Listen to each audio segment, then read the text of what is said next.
বিগত সরকার দুটো, আওয়ামী লীগ সরকার এবং কেয়ারটেকার সরকার, দুটি সরকারের আমলে প্রাইভেট বিদেশি দাতা গোষ্ঠী আমাদেরকে বিনামূল্যে এবং কম মূল্যে ভ্যাকসিন দেওয়ার জন্য সদা সর্বদা প্রস্তুত থাকে। সেইটা না নিয়ে প্রাইভেট লোকের কাছে কেনার জন্য, অর্থ মারার জন্য, লুটপাট করার জন্য তারা সেই টিকা সংগ্রহ করে নেয়। আপনারা এখন অনেকেই খবর শুনেন, আপনারা জানেন ইউনিসেফ পরিষ্কার ভাষায়, ইউনিসেফ একটা আন্তর্জাতিক সংস্থা, তারা পরিষ্কার ভাষায় বলেছে যে 7 বার তাদেরকে অনুরোধ করেছে যে যাতে একটা সংকট পড়বে আপনারা টিকা সংগ্রহ করুন। তারা আমাদের কথা শুনেনি, তারা প্রাইভেট লোকের কাছ থেকে কিনবে। প্রাইভেট লোকের কাছ থেকে লাভবান হওয়ার জন্য ধ্যান দরবার ঠিক হয় নাই বলে তারা টিকা কিনে নেই। যে কারণে 2020 সালের ডিসেম্বর মাসের পর থেকে বাংলাদেশে কোনো টিকা প্রদান করা হয়নি বিজেপি অথবা হামে।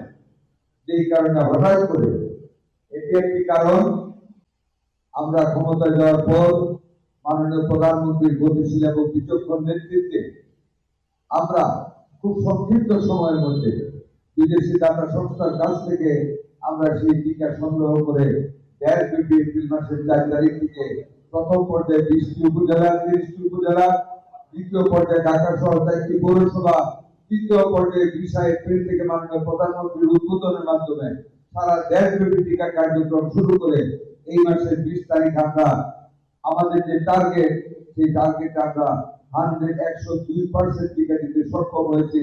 টার্গেটের চেয়ে বেশি 2 কোটির উপরে আমরা টিকা প্রদান করেছি।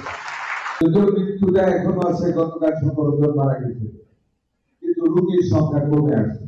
আমি আশা করি আমাদের শেষ টিকার ডোজ থেকে অ্যান্টিবডি হতে আরেকটা সপ্তাহ সময় লাগবে। এর মধ্যে আশা করি আমরা হামের প্রাদুর্ভাব অনেকটা কমে যাবে। এরই মধ্যে বাংলাদেশের বিভিন্ন জেলা থেকে হামের প্রাদুর্ভাব অনেকটাই কমে গিয়েছে। সরকারের কাছে কোনো ভেন্টিলেটর ছিল না, আইসো নজর ক্যানুলা ছিল না, ডাবল সিপ্যাপ ছিল না, হাত কমে আসবে ইনশাআল্লাহ।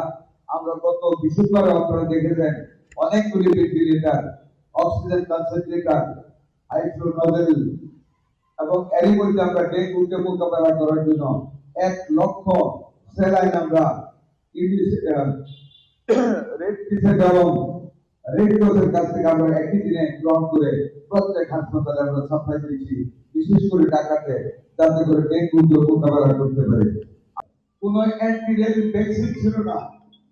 এক রাতে আমি আমার ব্যাংকের চাকরির সুবাদে যার সাথে ভালো সম্পর্ক ছিল, আমাদের ইনসেপ্টা ওষুধ কোম্পানির কাছে এক রাতে একমাত্র প্রডিউসার আমাদের দেশের জন্য সকল উপজেলায় আমরা অ্যান্টিরেবিস টিকা আমরা কিনে দিয়েছি।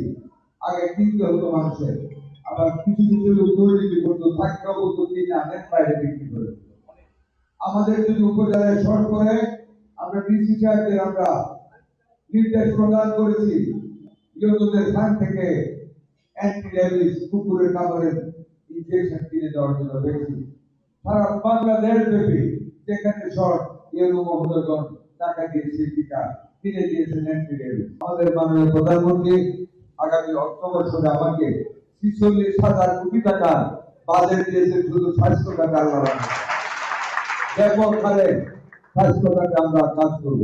1 লক্ষের বেশি স্বাস্থ্যকর্মী আমরা নিয়োগ করব, তার মধ্যে 80,000 মহিলা নেব, যাতে করে আমাদের মায়েদের গর্ভকালীন সময় 4 বার যেন তাদেরকে ডাক্তারের কাছে ধরে নিয়ে যেতে পারেন।